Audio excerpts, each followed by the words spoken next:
राजाई मिलती है, बादशाही मिलती है,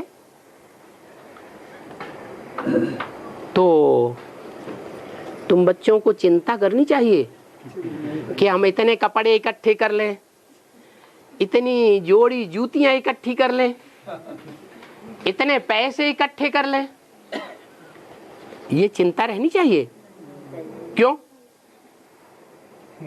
अरे हमको बाप से विश्व की बादशाही मिलती है, तो क्या कपड़े आदि नहीं मिलेंगे? है? क्या ऐसा बाप मिला है जो विश्व की बादशाही तो दे वर्षे में, और विश्व की बादशाही देने वाला बाप हमको कपड़े आदि न दे? जाओ नंगे घूमो। हाँ, बाप सिर्फ कहते हैं कि फालतू खर्चा नहीं करना है। वो भी किस लिए कहते हैं? इसलिए कहते हैं कि कम खर्च बाला नसी। बाप ने ये हमारे कल्याण की बात बताई क्या, कि हम जितना ही यज्ञ का कम पैसा खर्च करके काम चलाएंगे, उससे हमारा भाग्य बाला बनेगा। भाग्य कैसा बनेगा? ऊंचे से ऊंचा भाग्य बनेगा अगर हम कम खर्च में यज्ञ का ज्यादा से ज्यादा काम निकालेंगे। कोई होते हैं ज्यादा खर्च करते हैं और सेवा वो कम निकलती है, रिजल्ट कम निकलता है। मम्मा ने कैसी सेवा की? ओम राधे मम्मा ने कैसी सेवा की? एक फ्रॉक पहन के आई, इतना भाग्य कैसे बन गया जो सतयुग में जाकर के महारानी बनेगी? क्या विशेषता थी उनके कार्य व्यवहार में? यही विशेषता थी कि यज्ञ का एक एक कौड़ी पाई पैसा किस दृष्टि से खर्च किया कि ये यज्ञ का पैसा है, इसको एक एक पैसे की बहुत वैल्यू समझनी चाहिए, कहीं व्यर्थ न चला जाए।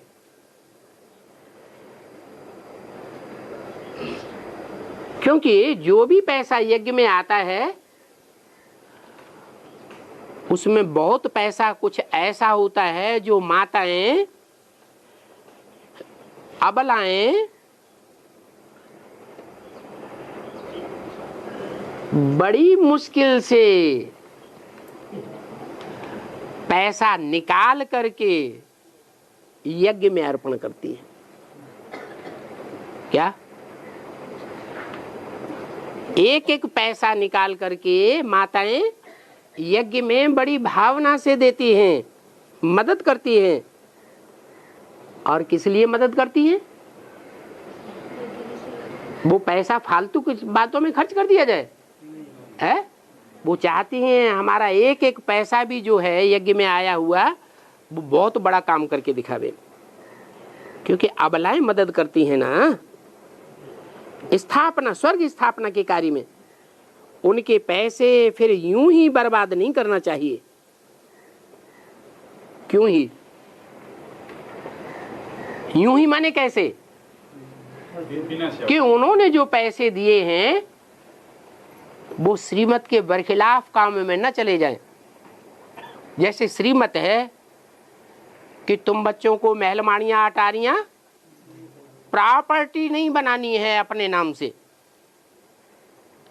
क्या? बड़े बड़े महलमाड़ियां उठा करके खड़े कर दिए, अंडरग्राउंड कंक्रीट के मकान बना दिए, उसमें अबलाओं का, बांधेली माताओं का पैसा जो थोड़ा थोड़ा पैसा इकट्ठा किया वो उसमें लगाई दिया। बाबा कहते दुनिया का तो विनाश होने वाला है। ये मकान, ये जो ऊंची ऊंची बिल्डिंगें दिखाई पड़ रही हैं, ये सब खलास हो जाएंगे कि रह जाएंगे? तो ईश्वरीय यज्ञ में जो पैसा आया जिससे ये महलमाणी अटारी बना करके खड़े कर दिए, ये पैसा बर्बाद चला जाएगा कि आबाद होगा? बर्बाद चला जाएगा। बाकी माउंट आबू में जो मकान बनाते हैं, मधुबन में जो मकान बनाए जा रहे हैं, उनमें तो बच्चों की परवरिश विनाश के टाइम पर होगी, उसके लिए नहीं बोला। कहाँ के लिए बोला? बाहर की दुनिया में कहीं भी महल माड़ियां अटारियां या प्रॉपर्टी आदि बनाने की दरकार नहीं है। तो पैसे बर्बाद नहीं करना चाहिए। माताएं अबलाएं कुब्जाएं तुम्हारी परवरिश करती हैं, फिर तुम्हारा काम है जब अकाल पड़ेगा, पड़ेगा कि नहीं?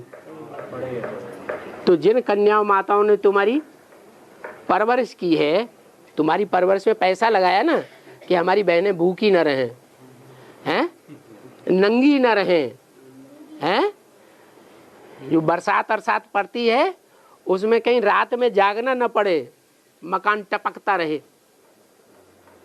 किराए पर मकान लेने के लिए बाबा ने बोला। तो इतनी माताएं तुम्हारी संभाल करती हैं तो किस दृष्टि से करती हैं? जब अकाल दुकाल पड़ेगा तो तुमको उनकी परवरिश करनी है। ऐसे नहीं तुमने यज्ञ में पैसा दिया था, वो तुम्हारा खलास हो गया, अब तुम यहां क्यों आई? नहीं, हमारा फर्ज बन जाता है कि उन कन्याओं माताओं को जब दुनिया उनको ठुकराए देगी, तुम सब द्रौपदियां हो, बोला कि नहीं? तो सब द्रौपदियों को दुर्योधन दुशासन ठुकराएंगे या नहीं ठुकराएंगे? ठुकराएंगे। तो तुम बच्चों का फर्ज है कि उनको परवरिश अच्छे से करना, उनकी परवरिश भी करनी है, ये तुम्हारा काम है। अगर नहीं परवरिश करेंगे उनके दुख के टाइम पर तो 100 गुना पाप बनकर के तुम्हारे सिर पर चढ़ जाएगा। क्या कहा?